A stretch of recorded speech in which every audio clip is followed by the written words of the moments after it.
Diz assim: assim diz o Senhor, não se glorie o sábio na sua sabedoria, nem o forte na sua força, nem o rico na sua riqueza, mas aquele que se gloriar, glorie-se nisto, em compreender-me e conhecer-me, pois eu sou o Senhor e ajo com lealdade, justiça e retidão sobre a terra, pois é dessas coisas que me agrado, declara o Senhor. Então preste atenção, eu quero ler esse texto de novo aqui, porque eu quero que esse texto entre no seu coração. Assim diz o Senhor, não se glorie o sábio na sua sabedoria, na sua inteligência, nem o forte na sua força, nem o rico na sua riqueza, mas aquele que se gloriar, glorie-se nisto, em compreender-me e conhecer-me, pois eu sou o Senhor e ajo com lealdade, justiça e retidão sobre a terra, pois é dessas coisas que me agrado, diz o Senhor.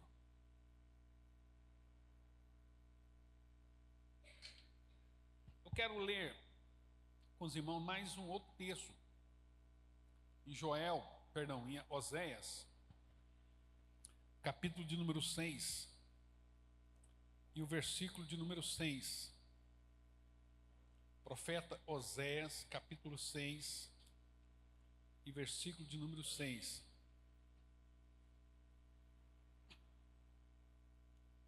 Que diz assim: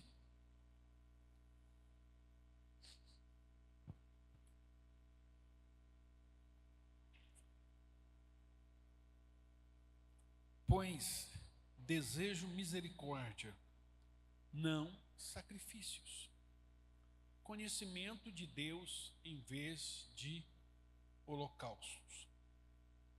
Eu desejo conhecimento em vez de sacrifícios. Desejo misericórdia, conhecimento. Amém? Pai, nós te damos graça pela leitura da tua palavra. Nós te louvamos e te exaltamos. E que o Senhor fale conosco nessa manhã em nome de Jesus. Amém. Só mais um detalhe sobre a oferta. A construção. Caso você queira, como já teve um irmão que falou isso: pastor, eu quero dar tanto, manda o boleto direto para mim, porque lá não vai pagar no cartão, é boleto, né? Se você quiser, se você preferir, como já teve um irmão que preferiu também, você passa para nós os dados, ele já emite o boleto direto para você, a empresa já emite direto para você o boleto, os 7 boletos, você já pode arcar com isso aí, ok? Vamos lá, irmãos. Há uma frase, e não tem como eu citar o autor dela, porque tem várias pessoas, essa frase é atribuída a vários pensadores, e não se sabe ao certo quem que é o autor. Ele diz o seguinte: a vida é uma piada sem graça. A vida é uma piada sem graça. Muitas pessoas pensam isso.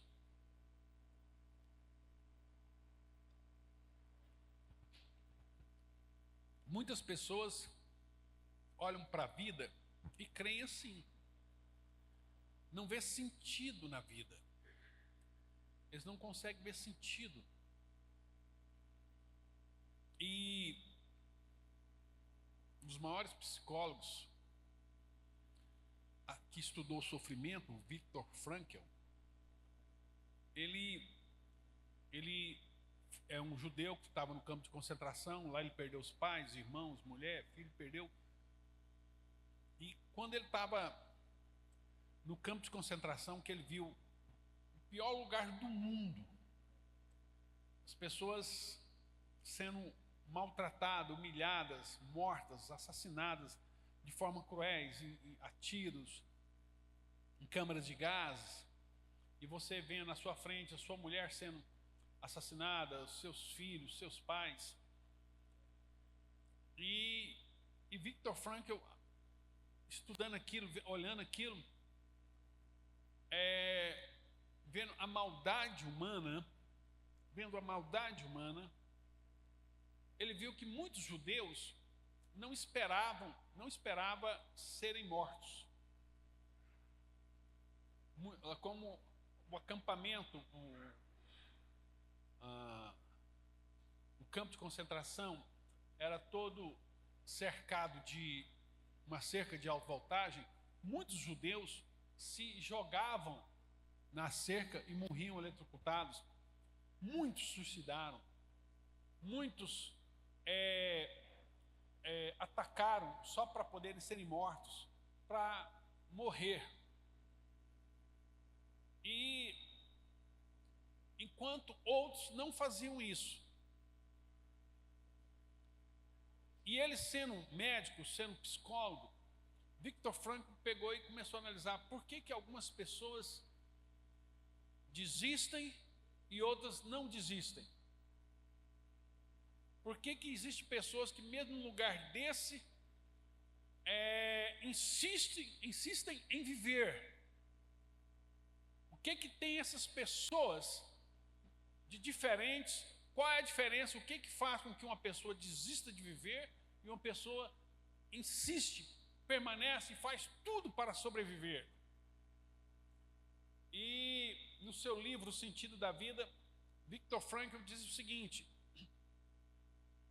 que as pessoas que insistiam em permanecer vivas é porque essas pessoas encontraram um sentido, uma razão, um motivo para elas permanecerem. Um sentido maior do que o holocausto, um sentido maior do que todo o sofrimento, um sentido maior do que tudo. E ele começou, e ele viu o seguinte, olha, eu estou aqui, eu sou médico, sou psicólogo, estudante da alma, e eu estou no maior laboratório humano de sofrimento. E eu posso, como que no meio de uma situação dessa, de tanta dor, onde mataram toda a minha família, onde só sobreviveu, somente eu sobrevivi,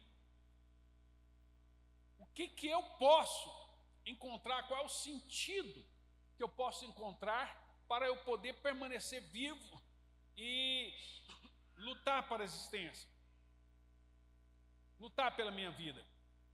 E Viktor Frankl pegou e disse o seguinte, como médico, eu posso estudar essas pessoas, eu posso analisar essas pessoas e posso escrever um livro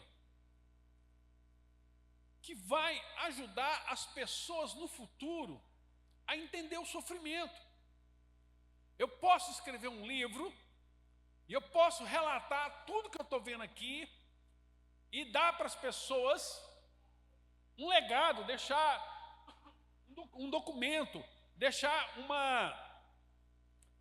um estudo acerca do sofrimento humano. E Viktor Frankl pegou e foi até a liderança ali do acampamento, do campo de concentração, e falou com os líderes. Olha, eu sou médico, me identificou, sou psiquiatra, psicólogo, psicanalista. E eu queria que vocês me permitissem fazer um estudo, um documentário, uma pesquisa de campo aqui sobre o sofrimento. E ele caiu na graça do capitão lá, do comandante, e o comandante deu para ele papel e caneta e falou para todo mundo deixar ele trabalhar lá, ninguém incomodar ele. E ele vai e escreve esse livro, que é O Sentido da Vida, que eu acho que todos vocês poderiam ler esse livro, é um livro maravilhoso, um livro que não pode faltar na sua biblioteca, que é um livro que aborda o sentimento, o sofrimento. E o que Viktor Frankl, resumindo tudo que ele fala no livro, em uma frase, ele descobriu que você só tem motivo para viver, a vida para você só vai fazer sentido, você só vai ter prazer na sua existência, somente você vai encontrar razão para viver, você vai encontrar alegria em viver, se a vida tiver um sentido, e esse sentido for maior do que todo o sofrimento que você passa. Então, somente algo que é maior do que todo o seu sofrimento pode te dar esperança, pode te manter ânimo, pode fazer com que você não desista. E entrevistando ali, ele viu pessoas que, por que você insiste em continuar vivo? Ele, não, porque eu creio que eu vou sair daqui. Eu vou encontrar meu filho, eu consegui mandar meu filho para os Estados Unidos, meu filho fugiu para outro país, meu filho foi para Israel, então, para a Palestina, meu filho foi para algum lugar, então, a minha família, os meus pais, a minha mulher, e eu preciso viver, porque eu quero encontrar minha família. Eu vou insistir, eu vou lutar, porque eu quero encontrar meu filho, eu quero encontrar a minha família. Então várias pessoas, cada um foi dando a razão por que elas permaneciam. Aquilo para ela era o sentido, eu preciso viver, porque a minha mulher, meus filhos dependem de mim, e eu vou sair daqui e vou encontrar minha família. Eu preciso viver, porque a minha família é a coisa mais importante. Então família, outras coisas que cada um foi catalogando, mas a maior parte tinha a ver com família. E quando você vai estudar a palavra de Deus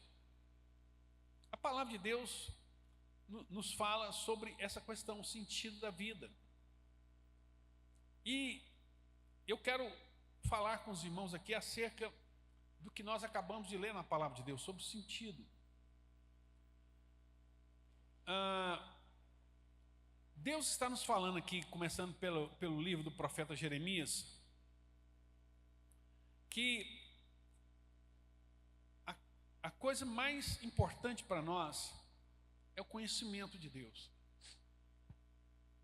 É eu conhecer a Deus. Então, quando você vai no catecismo de Westminster, o catecismo foi feito para ajudar os cristãos com perguntas e respostas. Tem um catecismo maior e tem um catecismo menor. Um é mais amplo, outro é mais editado. Então, sobre as grandes perguntas da vida. Então se juntou ali os maiores, as mentes mais brilhantes da Inglaterra e da Escócia, se reuniram ali por um período de tempo e foram escrever as grandes perguntas da vida, os grandes questionamentos. E o que a Bíblia fala sobre isso? Então, isso está disponível em qualquer site, você colocar aí o Catecismo de Westminster, né, que é a base da Igreja Reformada, das igrejas reformadas, você vai encontrar lá esse catecismo. E no Catecismo de Westminster há uma pergunta assim, porque é perguntas e respostas, né? Para que nós fomos feitos? Para que nós fomos feitos? O que estava na mente de Deus quando Deus nos criou? Qual o motivo pelo qual Deus nos criou? A razão para a qual Deus nos criou? E a resposta: para conhecer a Deus. Deus nos fez para que nós pudéssemos conhecê-lo, para que nós pudéssemos não apenas ter informações sobre ele, mas que nós pudéssemos conhecê-lo. E isso essa expressão pode se resumir numa pequena palavra, numa monossílaba: fé. O que é fé? Fé é conhecimento de Deus, é conhecimento do caráter de Deus. Isso é fé. Por isso que a Bíblia diz que sem fé é impossível agradar a Deus. Porque, irmão, se eu não conheço Deus, é impossível eu agradar a Deus. Não há como você agradar a Deus se você não o conhece. Não há como você viver uma vida que agrada a Deus se você não o conhece. Por isso que Deus, o que Deus mais quer de você, outra pergunta aqui, que objetivo deveríamos estabelecer para a vida? O catecismo pergunta, qual é o objetivo que eu devo estabelecer para a minha vida? Conhecer a Deus. Esse deve ser o maior objetivo da minha vida. Então aqui ele fala de força, não é você ter um corpo, um físico shape, né, que eles falam, né? Não é força, não é dinheiro, não é conhecimento humano. Ele fala, é conhecer a Deus. Porque deixa eu falar um negócio para vocês, quando as tempestades do mundo vierem sobre a sua vida, sobre a minha vida, sobre as nossas vidas, o que vai nos sustentar é o que nós conhecemos de Deus. O que vai nos dar força é o que nós conhecemos de Deus. O que vai fazer com que eu e você vença é o nosso conhecimento de Deus.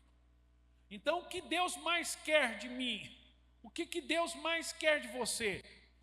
Ele diz lá, como nós lemos no profeta Jeremias, assim diz o Senhor, não se glorie o sábio na sua sabedoria, nem o forte na sua força, nem o rico nas suas riquezas, mas o que se gloriar, glorie-se nisto, em me conhecer e saber que eu sou o Senhor e faço misericórdia, juízo e justiça na terra, porque dessas coisas me agrado, diz o Senhor.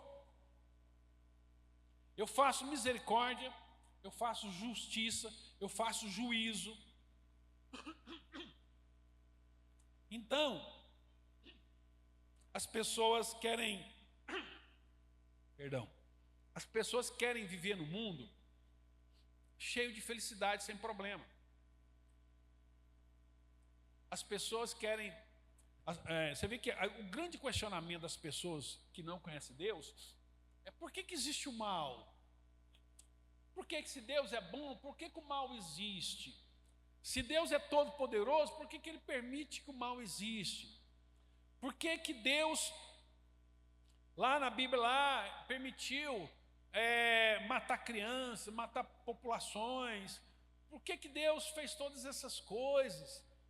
E as pessoas ficam assim, eu não creio nesse tipo de Deus, eu não quero crer, eu não quero servir esse Deus. Aí, uma pergunta para esse tipo de pessoas é o seguinte, na sua casa, as pessoas fazem o que elas querem? Na sua casa não tem limite? Na sua casa não tem regra? Porque Deus estabeleceu princípios, limites e regras. Deus diz o salário do pecado é a morte.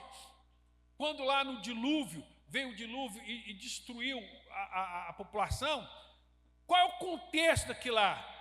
O povo abandonou Deus, o povo viveu dissolutamente. A Bíblia diz que a maldade do coração do homem se multiplicou de forma que ficou insustentável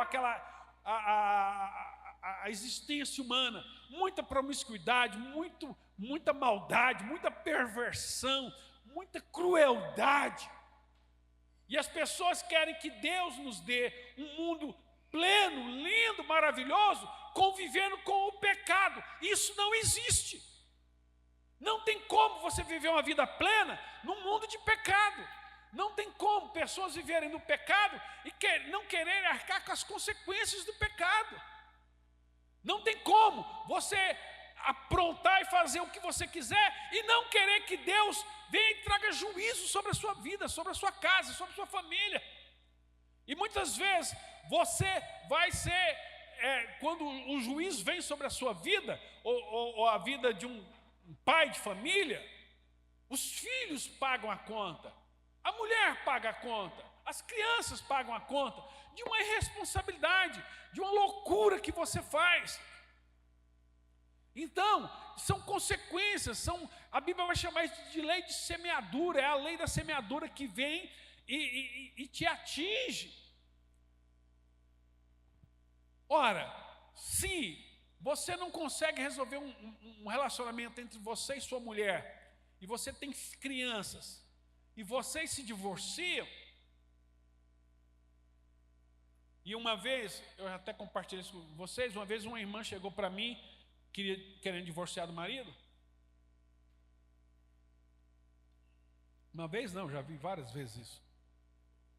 E ela falou para mim assim, falando desse caso específico.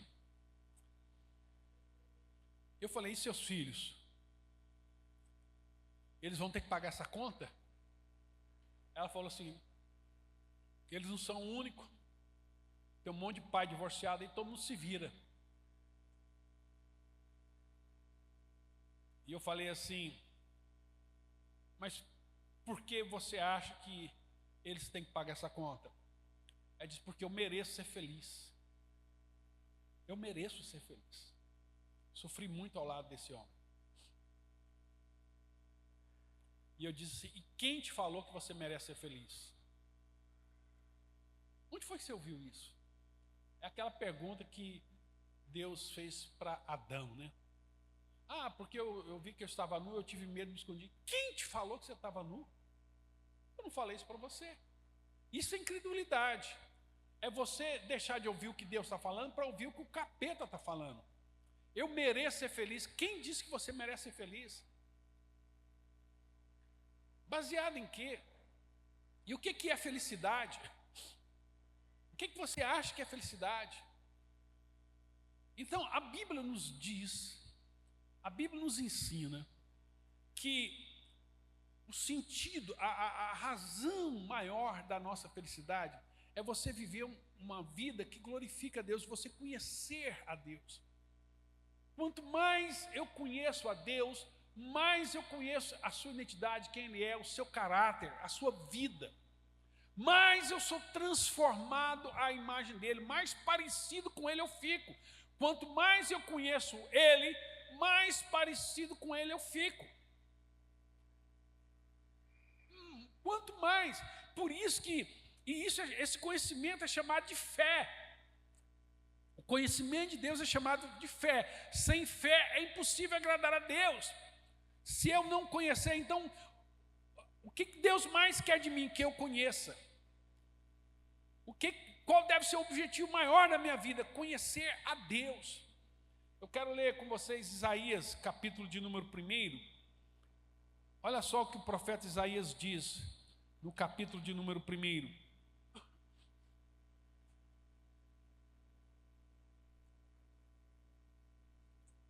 Versículo de número 2 e 3. Isaías capítulo 1, versículo 2 e 3. Ouçam, ó céus, escute, ó terra, pois o Senhor falou, criei filhos e os fiz crescer, mas eles se revoltaram contra mim. O boi conhece o seu dono, e o jumento a manjedoura do seu proprietário, mas Israel nada sabe, o meu povo nada compreende. Muda a versão para nós aí, Guilherme, vamos ver outra versão. Só para a gente ver aí. Outra. Põe na NA aí, vai ver. O meu povo não me entende. Todas elas. O meu povo não entende, o meu povo não me conhece, o meu povo não tem conhecimento. O meu povo não me conhece. Jesus diz assim, olha, vocês erram porque vocês não conhecem as Escrituras. E são as Escrituras que testificam de mim. Então deixa eu falar para vocês aqui, presta atenção.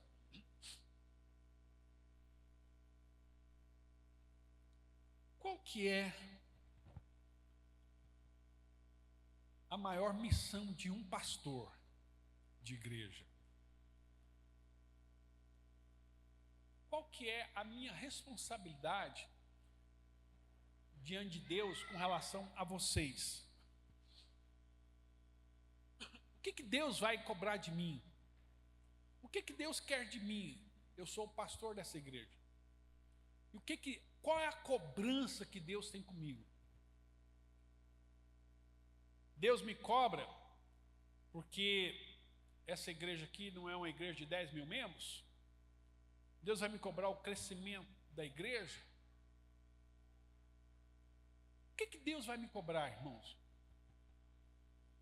Qual que é o meu papel principal? A razão da minha existência de acordo com a vocação, né? A razão da minha existência é conhecer a Deus. E como pastor, é promover de todas as formas possíveis o crescimento pessoal de cada um de vocês, que vocês conheçam a Deus. A minha responsabilidade é que o conhecimento de Deus, o conhecimento que vocês têm de Deus, seja um conhecimento pleno. Então, o crescimento espiritual de vocês é o que Deus me cobra. Então, que vocês conheçam a Deus, que vocês conheçam cada dia mais e mais a Deus, que vocês cada vez mais o conheçam, e conhecendo a Ele, vocês vão amá-lo, e vocês vão amar o que está no coração dEle, e vocês vão amar o que Ele ama. São gente. Vou dar um exemplo para vocês. Eu tive viajando agora recentemente lá nos Estados Unidos, e aí fiquei 20 dias fora.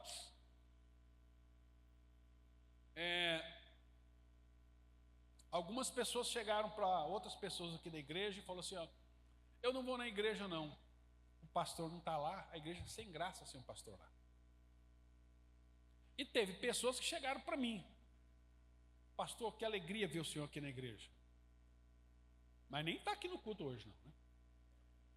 Que alegria ver o senhor aqui, porque sem o senhor essa igreja fica sem graça. Essas pessoas pensam que estão fazendo um elogio para mim, mas essas pessoas não imaginam o quanto eu fico frustrado em ouvir esse tipo de coisa. Porque isso significa que todo o meu empenho em gerar o conhecimento de Deus na vida de vocês não está funcionando. Que há pessoas nessa igreja que são dependentes do homem, do pastor aqui. E não se veem como pastores responsáveis, com pessoas maduras, se veem como pessoas carentes. Pessoas que chegam aqui, então a mentalidade de muitos irmãos da igreja aqui é o seguinte, eu estou aqui na igreja, pastor, cuida de mim. O senhor é o pastor, eu sou a ovelha, cuida de mim. Irmãos, eu não quero ser pastor de ovelhas. Deus não me chamou para ser pastor de ovelhas. Deus me chamou para ser pastor de pastores. É de você entender o seguinte, olha, o que eu precisar, o pastor e os irmãos dessa igreja vão me ajudar. Mas eu tenho responsabilidade aqui, eu tenho compromisso aqui. E se o pastor está viajando, não está presente, a minha responsabilidade é maior, o meu compromisso é maior, a minha presença é muito mais significativa. Você não pode estar aqui, irmãos, por causa do louvor, por causa do pastor, de alguma palavra específica. Você tem que estar aqui, porque é aqui onde você exerce seu ministério, sua vocação, seu chamado. Onde você pode olhar um para o outro, olhar, cuidar, amparar, visitar, falar, ministrar. Mas só faz isso quem conhece Deus. Porque quem não conhece Deus, fica sempre na expectativa, né? E aí as pessoas têm expectativas ao meu respeito. Eu não quero que ninguém tenha expectativas sobre mim, mas eu quero ser um homem que inspira vocês. Eu quero que vocês olhem para mim e vejam assim, olha, eu quero ser um pai como o pastor Júlio é pai. Eu quero ser um sogro como o pastor Júlio é sogro.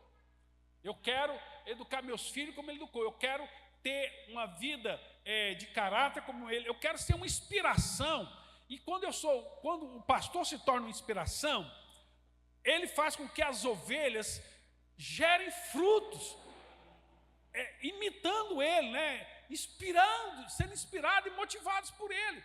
Porque não adianta nada vocês terem admiração por mim, Eu admiro muito o Senhor, porque a admiração é fundamentada em expectativa. Eu não quero ter a sua admiração, eu quero ser para você uma inspiração. Eu quero que a minha vida inspire vocês, como Paulo disse, sede meus imitadores, como eu sou de Cristo. Então, eu quero orar como ele ora, eu quero estudar como ele estuda, eu quero buscar, eu quero crescer, eu quero me relacionar. Isso não quer dizer que eu sou perfeito. Eu estou falando que eu busco isso, eu busco esse conhecimento de Deus e que a minha vida seja inspiração para você buscar esse conhecimento, para que você não fique dependente, para que você não fique... Porque, irmão, vai chegar um momento na sua vida que você sozinho vai ter que enfrentar o leão, o gigante, e o que vai sustentar você é o conhecimento que você tem dele.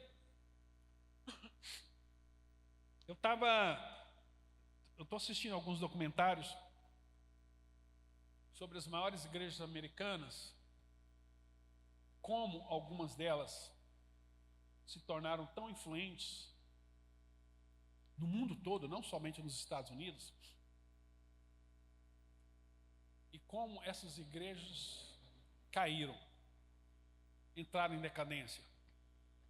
Você tem lá em Illinois a Willow Creek, que foi fundada e dirigida pelo pastor Bill Hybels. Eu tenho vários livros do Bill Hybels aqui.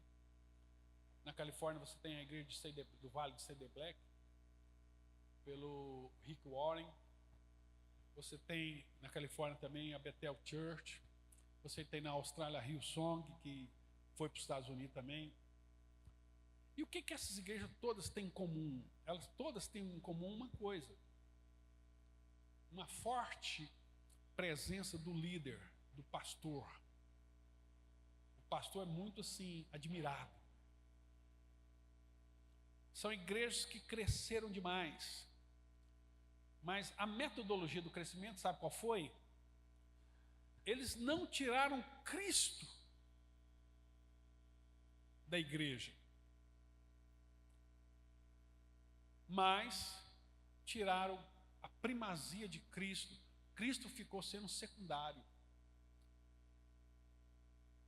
A pregação não é sobre pecado, você não pode falar sobre pecado.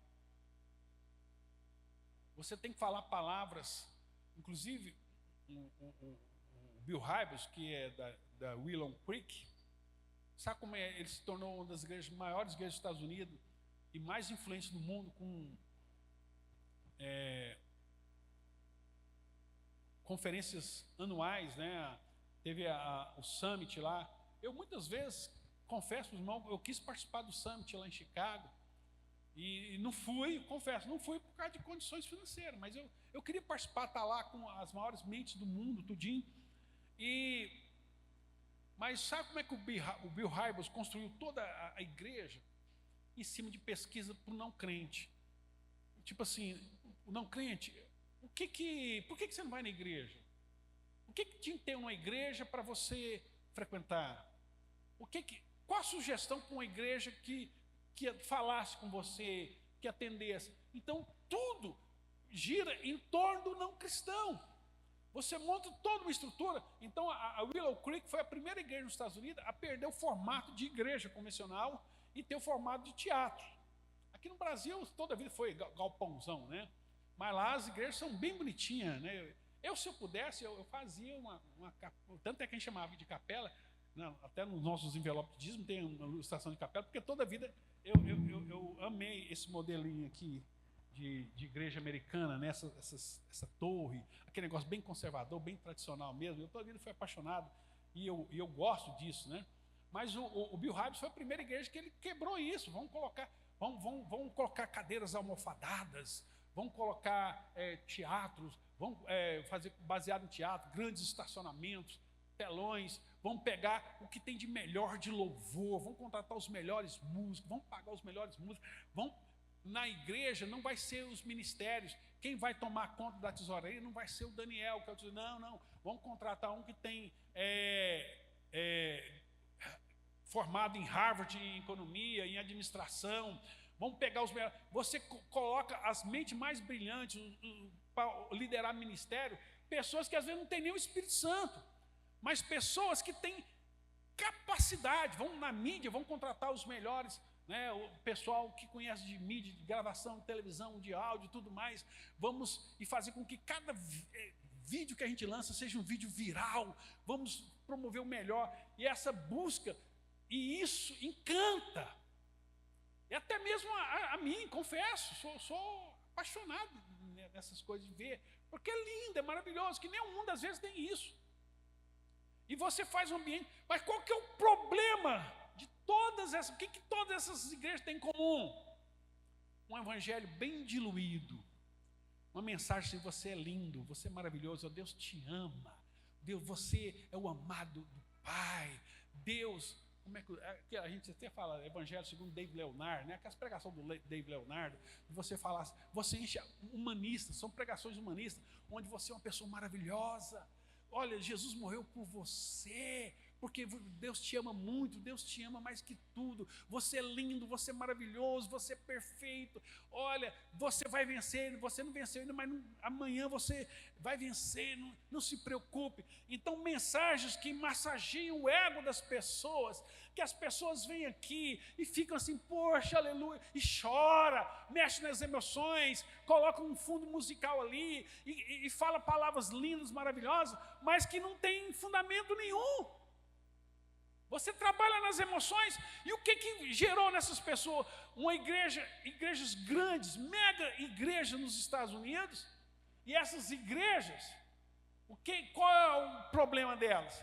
Que os cristãos não conhecem Deus, eles não sabem o que é redenção, o que é, não sabem os fundamentos da fé, o que é graça, né? O que é propiciação, não sabe falar como foram salvos, não conhece Deus. São cristãos superficiais, porque o evangelho não é pregado, a doutrina não é ensinada. Pregação igual essa minha aqui, jamais, isso aqui, você está agredindo as pessoas, você está ofendendo as pessoas. Você tem que falar um evangelho mais gourmetizado, mais diluído, mais calmo. E aí, e essa onda veio para o Brasil. É o que o documentário fala, né? Essa onda porque essas igrejas inspirou igrejas no mundo inteiro, inclusive no Brasil. E no Brasil esse negócio está chegando agora, nos Estados Unidos já está caindo.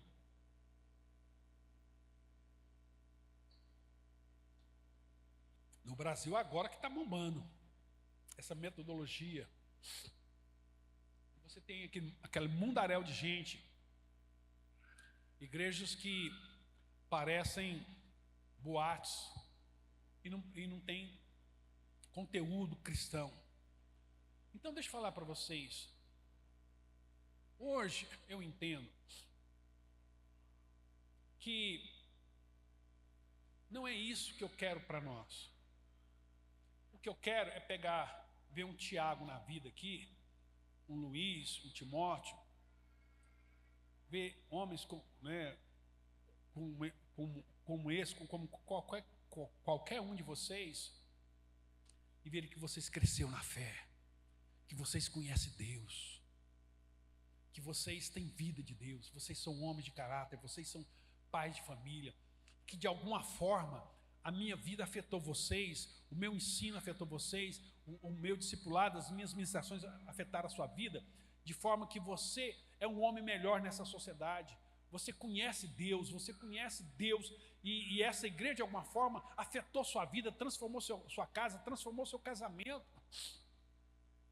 Como a Duda falou semana passada aqui, né?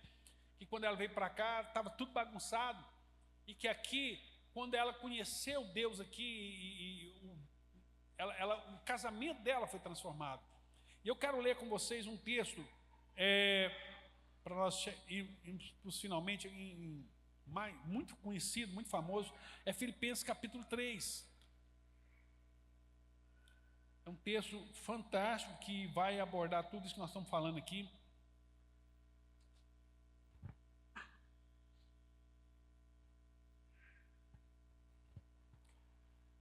Paulo diz assim: finalmente, irmãos, a partir do versículo 1, finalmente, meus irmãos, alegrem-se no Senhor.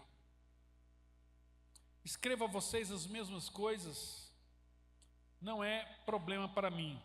Escrever para vocês as mesmas coisas, ficar repetindo, né? Não é problema para mim. Isso chama-se catequel, da onde vem catecismo. É você ficar ensinando por repetição. Você repete, repete. Por isso que palavra boa, irmão, não é aquela palavra nova. Cada vez você tem uma palavra nova. Mas aquele ensino que vai entrando na sua mente, né? Como se fosse batendo aqui na fundação a estaca. Aquele ensino vai entrando e vai te transformando. Ele está falando assim, não é problema para mim escrever a vocês as mesmas coisas, né? Ele diz, não é problema para mim, é uma segurança para vocês. Cuidado com os cães. Cuidado com esses que praticam mal. Então, cães na Bíblia, o cão, ele sempre é usado como um animal impuro. Tudo de impureza na Bíblia, a Bíblia fala, né? A pessoa, por exemplo, se Pedro fala assim, por exemplo, assim, aquele que renegou a fé, está afastado, ele como diz o ditado, é um cão que come o próprio vômito. Então, o cão é um animal imundo. Na Bíblia, sempre ele é considerado como um animal imundo. Isso não quer dizer que você não deve ter cão, pelo amor de Deus. Mas também não quer dizer que o cão deve dormir na sua cama. Está entendendo? Aí já é libertação. Aí você vem para cá, nós vamos orar, juntar uma turma aqui, nós vamos clamar. Você está entendendo?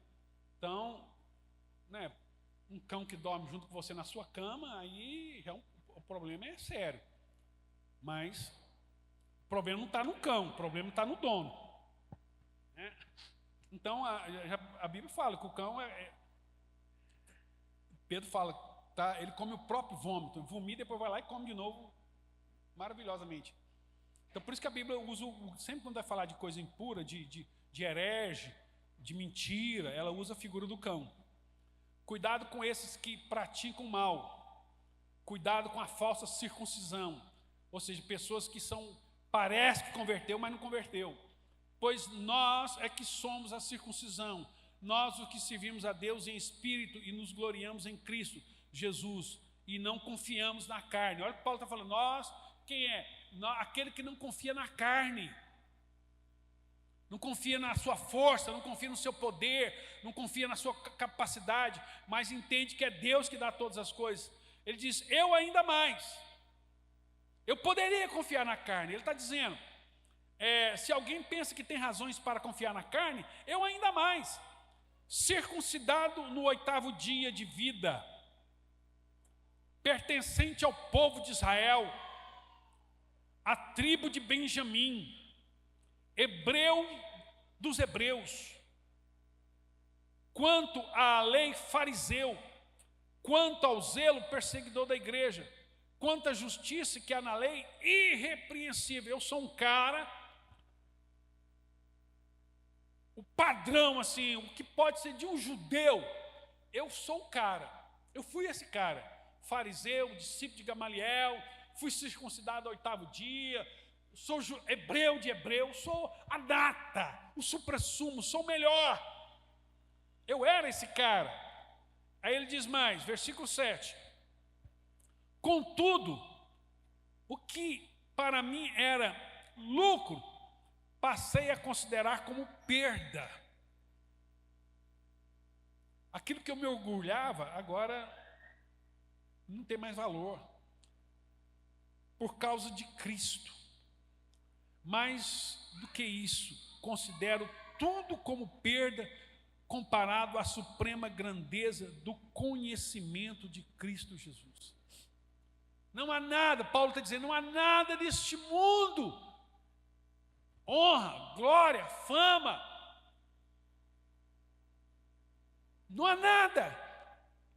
Isso para mim hoje não é nada. Eu troquei tudo isso pelo conhecimento de Cristo.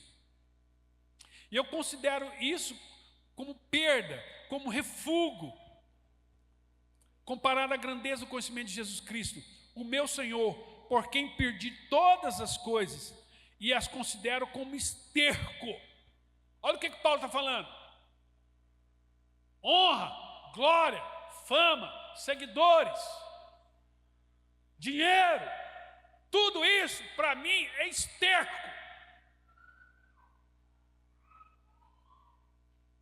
Sabe o que é esterco, irmão? É merda. É o que Paulo está falando aqui. Isso é titica comparado a conhecer a Cristo. Isso é esterco comparado a conhecer a Cristo. O meu Senhor, por quem perdi todas as coisas, e a considero como esterco para ganhar Cristo e ser encontrado nele, e não tendo a minha própria justiça que procede da lei, mas a que vem por meio da fé em Cristo. A justiça que procede de Deus e se baseia na fé.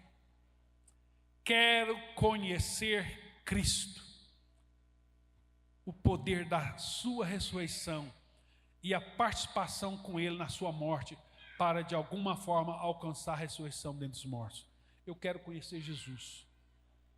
Eu quero conhecer Jesus. Eu quero conhecer Cristo. Esse é o maior sentido da vida, irmão. Quando você conhece Deus, quando você conhece Deus, é o que Paulo vai dizer no capítulo 4 agora.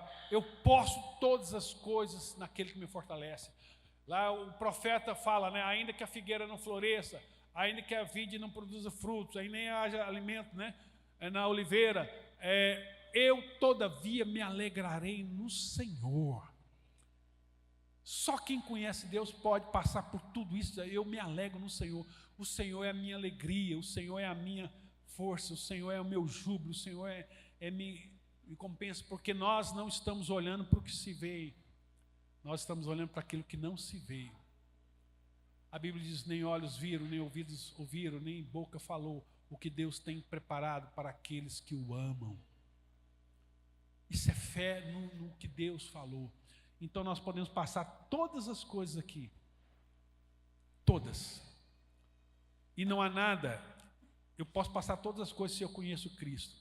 Então, qual que é o seu desafio pessoal, né? Qual que é a coisa mais importante da sua vida? Conhecer Deus. Qual é o objetivo que deveríamos estabelecer para a nossa vida? Conhecer Deus. O que é vida eterna? Jesus, a vida eterna é que conheça a Ti, João 17, né, como o único e verdadeiro Deus.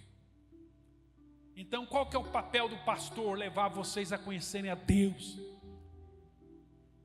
Irmãos, o meu galardão, a minha recompensa, a minha satisfação é ver vocês crescerem no Senhor. Eu quero que vocês cresçam no Senhor, que vocês conheçam o Senhor. Eu quero ser um instrumento de Deus na sua vida, na sua casa, na sua família, para que você conheça o Senhor. Amém.